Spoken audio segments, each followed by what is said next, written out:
It's time to make a deal with the devil.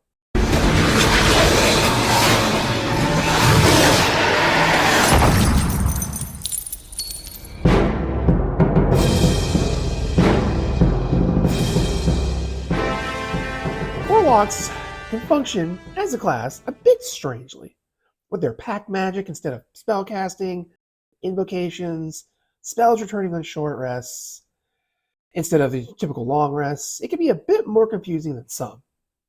And this can also apply to their subclasses as well. Well, not their subclasses themselves, they're pretty normal, but the similarities between the Warlock subclass, known as their Otherworldly Patron, and their Pact Boons, which always felt like a little mini subclass to me. But it's the Warlock's Otherworldly Patron that concerns us today. The Otherworldly Patron of the Warlock is the one with whom we have made a contract for power. Not necessarily a god, but a powerful creature such as Archlich and Archfey, a Cthulhu-like monstrosity, etc. We have 9 of these to choose from, and we make the choice right at level 1. But which is the best and which is the worst? What's going to have us swimming in unlimited power? And which is going to have our souls burning in hell? Now, let's remember, these are just my opinions. I think any subclass can find a home in the right campaign at the right time. Some form deals with ancient beings, and some form them with ancient weapons from the Shadowfell.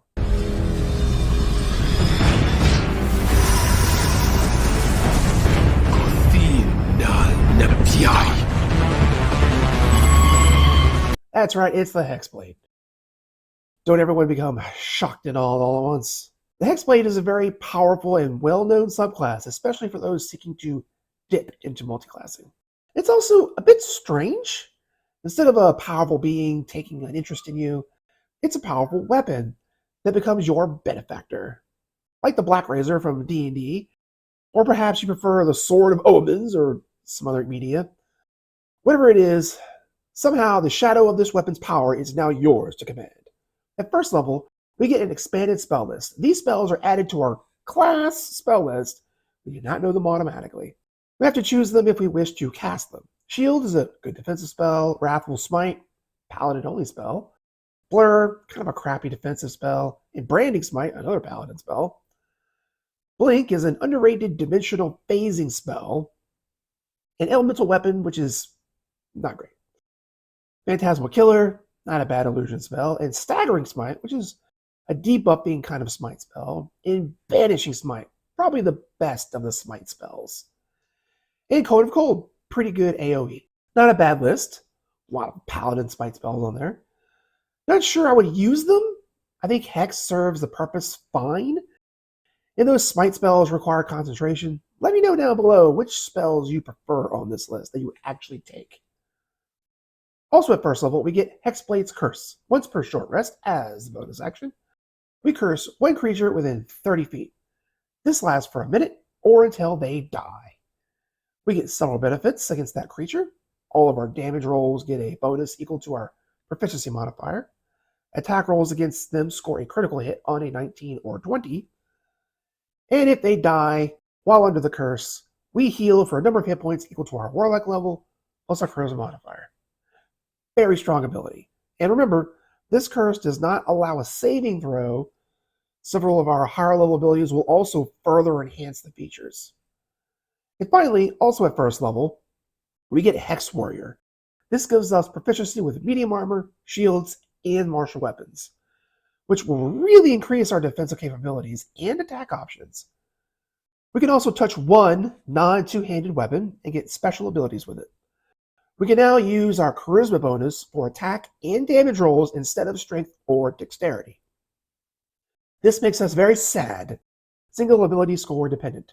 At third level, should we take the Pact of the Blade boon? This benefits our pact weapon regardless of what form it takes. Basically, a way to skirt around the two-handed weapon restriction with the right invocations. So that is 3 abilities at level 1, 2 of which are very strong. Probably the strongest multi-class dip for any charisma-based character. Too strong, perhaps? Let's continue. At 6th level, we get Accursed Spectre, once per long rest. When we slay a humanoid, we raise a specter under our control that lasts until we take a long rest. It has its own initiative and follows verbal commands. It uses the specter stat from the Monster's Manual with several additions. It has temporary hit points equal to half our Warlock level, so 3 at this point, and its attacks have a bonus equal to our Charisma modifier. This does have the caveat that we must slay a humanoid first. We are pretty good at slaying, and humanoids are a pretty big group of creatures, but there are plenty of things that aren't humanoids. I'm also not crazy that this is a once per long rest. It feels very antithetical to the Warlock, which makes heavy uses of short rests.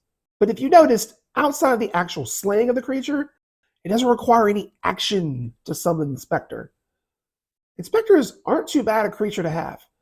Ton of resistances and condition immunities, and their life drain does decent damage and lowers hit point maximums. Pretty good. 10th level gives Armor of Hexes. If the target we've cursed with Hexblade's curse hits us with an attack, we can use our reaction and roll a d6. If we get a 4 or higher, attack misses, regardless of what they rolled. And yes, that includes critical hits. This ability is decent, although maybe not quite as good as it first appears. It does cost your reaction. And remember, you have some pretty good slapback spells like Hellish Rebuke, which at this level would do 6d10 damage with your reaction. But a 50% miss chance to shut off a critical hit or save yourself from being dropped to 0 hit points is pretty meaningful. Also, there are some really nasty creatures that you just don't ever want hitting you, like specters. And finally, 14th level gives Master of Hexes. When we slay a creature that is the recipient of our Hexblade's curse, we can forego the healing it would provide and instead move the curse to another opponent within 30 feet. This will help our curse have more longevity. I really like that these upper level features also support the lower level ones. This sort of design really jives with me. The Hexblade Warlock is certainly the supreme leader of the Warlock subclasses, and certainly the most multi-classable. But don't sleep on some of the others. The Genie Warlock is a pretty close second. Now, for the best to the worst. Oh my god, are we really back to the Sword Coast Adventuring Guide? You know, before this series, I actually kind of liked this book. Not anymore. From the book that just won't die comes the Undying.